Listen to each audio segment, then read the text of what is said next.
अगर पैसा प्रिंट करने की मशीन इंडिया के पास ही है तो कितना पैसा प्रिंट कर लो।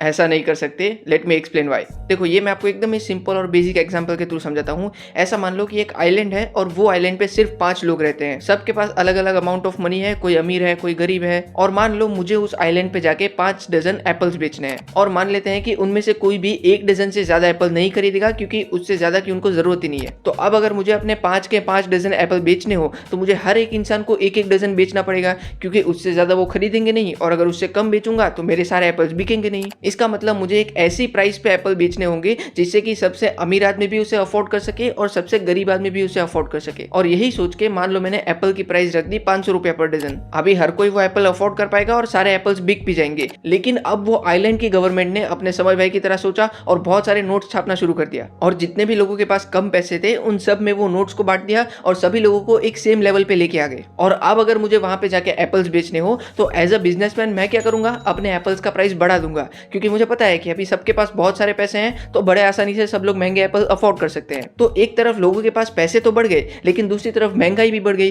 तो लोगों की जो खरीदने की कैपेसिटी है, जिसे परचेसिंग पावर बोलते हैं, वो तो उतनी की उतनी ही रही। तो मतलब ज्यादा नोट छाप के कोई फर्क पड़ा ही नहीं। हाँ, अभी कुछ लोग ऐसा कहेंगे कि फर्क तो पड़ा, पहले इनकम इनइक्वालिटी थी, कोई अमीर था कोई गरीब था, अभी सब लोग के पास सेम अमाउंट ऑफ मनी है। नहीं, ये इक्वालिटी भी सिर्फ शॉर्ट टर्म के लिए रहेगी। लॉन्ग टर्म में जो ये नया पैसा आया है वो भी घूम फिर के वापस अमीरों के पास ही पहुंच जाएगा, क्योंकि जो पहले अमीर थे उनको पता है कि पैसे कैसे कमाए जाते हैं, उनके अंदर वो टैलेंट वो स्किल है, वो पहले भी इसीलिए अमीर थे, और अब भी ये जो नया पैसा है वो घूम फिर के वापस उनके वहां ही पहुंच जाएगा। उल्टा अब तो और भी ज्यादा प्रॉब्लम होगी, क्योंकि जो पहले गरीब था वो अगर फिर से गरीब हो गया तो वो मेरे 1 डजन एप्पल भी अफोर्ड नहीं कर पाएगा, क्योंकि मैं तो उसकी प्राइस बढ़ा चुका हूं। तो रियल वर्ल्ड में भी ऐसा ही होता है, लेकिन बहुत ही बड़े स्केल पे होता है। 5 लोगों की जगह पे लाखों करोड़ लोग होते हैं, और 5 डजन एप्पल की जगह पे बहुत सारे हजारों लाखों अलग अलग टाइप के प्रोडक्ट्स और सर्विसेज होते हैं। इनफैक्ट रियल वर्ल्ड में तो ये और भी ज्यादा कॉम्प्लिकेटेड होता है, जो कि मैं आपको भी यहाँ पे एक्सप्लेन नहीं करूंगा, because I am not an expert. मैं आपको बस बेसिक नॉलेज दे रहा हूँ। आपको इन डेप्थ जानना है तो बेटर होगा कि कोई आप एक्सपर्ट इकोनॉमिस्ट के पास से सीखो। तो इसीलिए गवर्नमेंट को बहुत ही सोच समझ के डिसाइड करना पड़ता है कि मार्केट में कितना पैसा सर्कुलेट होना चाहिए। अगर बहुत ज्यादा नोट छापने लगेंगे तो महंगाई भी बहुत तेजी से बढ़ेगी,